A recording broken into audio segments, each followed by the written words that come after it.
നമ്മൾ പ്രൊഡക്റ്റ് വിൽക്കുമ്പോൾ ആ കസ്റ്റമർ ഹാപ്പി അല്ലെങ്കിൽ ഈ കസ്റ്റമർ പിന്നെ അത് വാങ്ങില്ല. അപ്പൊ ഒന്നാമത്തെ കാര്യം കസ്റ്റമർ സാറ്റിസ്ഫൈഡ് ആവണം. രണ്ട്, ഇത് വിൽക്കുന്ന സെല്ലേഴ്സ് ഉണ്ട്, അവർക്ക് വേണ്ടത്ര രീതിയിൽ പ്രോഫിറ്റ് കിട്ടിയിട്ടില്ലെങ്കിൽ അവർ പിന്നെ അത് വിൽക്കില്ല. വിൽപ്പന നടന്നില്ലെങ്കിലും കമ്പനിയുടെ കാര്യം തീരുമാനം. ഏറ്റവും മെയിൻലി പറയണത് ഇത് വിൽക്കുന്ന കമ്പനിക്ക് നല്ല പ്രോഫിറ്റ് കിട്ടണം. ഓക്കെ, അപ്പോ 3 ടീമിനും ഒരേപോലെ ബെനിഫിറ്റ് കിട്ടണം. ഒന്ന് വിൽക്കുന്ന കമ്പനിക്ക്, 2 വിൽക്കുന്ന നമ്മുടെ സെല്ലേഴ്സിന്, 3 ബയ്യേഴ്സിന്. ഇങ്ങനെ പറയുന്നത് കമ്പനി, സെല്ലർ, ബയ്യർ 3 പേർക്കും പ്രോഫിറ്റ് ഉണ്ടെങ്കിൽ മാത്രമേ ഒരു കമ്പനി ഇത് ലാസ്റ്റ് ചെയ്യുള്ളൂ. എല്ലാത്തിപ്പോ കേൾക്കാം മറ്റേ കമ്പനി പൂട്ടിയിട്ടോ കഴിച്ച് തീരുമാനമായി, അല്ലെങ്കിൽ പറയും അതിലെ പ്രവർത്തകർ നിർത്തി, അതിൽ വർക്ക് ചെയ്യുന്നവർ മാർക്കറ്റിംഗിൽ ഇപ്പൊ പ്രവർത്തിക്കുന്നില്ല, അവർക്ക് വേണ്ടത്ര ബെനിഫിറ്റ് കിട്ടുന്നില്ല. മൂന്നാമത് എന്ത് പറയും, അത് കസ്റ്റമർ ആരും വാങ്ങുന്നില്ല.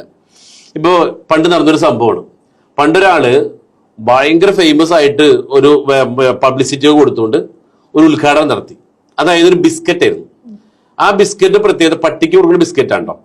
അങ്ങനെ സെലിബ്രിറ്റീസിനെ വെച്ചിട്ട് വലിയ രീതിയിൽ അഡ്വർടൈസ്മെന്റ് ഒക്കെ നടത്തി, ഭയങ്കര സെയിലായിരുന്നു. അങ്ങനെ സംഭവം സെറ്റായി. അങ്ങനെ ഒരു പ്രാവശ്യം ഇതെല്ലാവരും മേടിച്ചുകൊണ്ടുപോയി. പക്ഷേ രണ്ടാമത് ആരും വാങ്ങണില്ല. ഇത് രണ്ടാമത് ആരും വാങ്ങാത്തതിന് കാരണം അന്വേഷിച്ചപ്പോഴാണ് മനസ്സിലായത് ഈ ബിസ്ക്കറ്റ് കൊടുത്തിട്ട് പട്ടി കഴിക്കുന്നില്ലത്. പട്ടിക്ക് ടേസ്റ്റ് ഉള്ള ബിസ്ക്കറ്റ് അല്ല ഉണ്ടാക്കിയത്. പറഞ്ഞു വന്നത്, നമ്മൾ പ്രൊഡക്റ്റ് ഉണ്ടാക്കുമ്പോൾ ഇത് മാർക്കറ്റിന് ഇതിന്റെ ആളുകൾക്ക് ഇത് ആവശ്യമുള്ളതാണോ എന്ന് നോക്കിയിട്ട് വേണം നമ്മൾ ഡിസൈൻ ചെയ്യാനായിട്ട്. അതിന്റെ എൻഡ് കൺസ്യൂമറിന് അത് ആവശ്യമുണ്ടോ, ഉപകാരപ്പെടുമോ നോക്കിയിട്ട് വേണം ചെയ്യാനായിട്ട്. അതെ, അപ്പൊ കസ്റ്റമർക്ക് വാല്യുബിൾ ആയിട്ടുള്ള സാധനം കൊടുത്താൽ മാത്രമാണ് നമുക്ക് മാർക്കറ്റിൽ പിടിച്ചു നിൽക്കാനും അതിലൂടെ വലിയ പ്രോഫിറ്റ് ഉണ്ടാക്കി മുന്നോട്ട് പോകാനും അതിലൂടെ നമ്മളിലേക്ക് പണം ആകർഷിക്കണമെങ്കിലും വാല്യൂ പ്രൊവൈഡ് ചെയ്യണം. മറ്റേത് എന്താ ചെയ്യണം, ചില ആളുകൾ കുറച്ച് പൈസ ഉണ്ടാക്കാനായിട്ട് എന്തേലും തട്ടിക്കൂട്ടി കൊടുക്കും.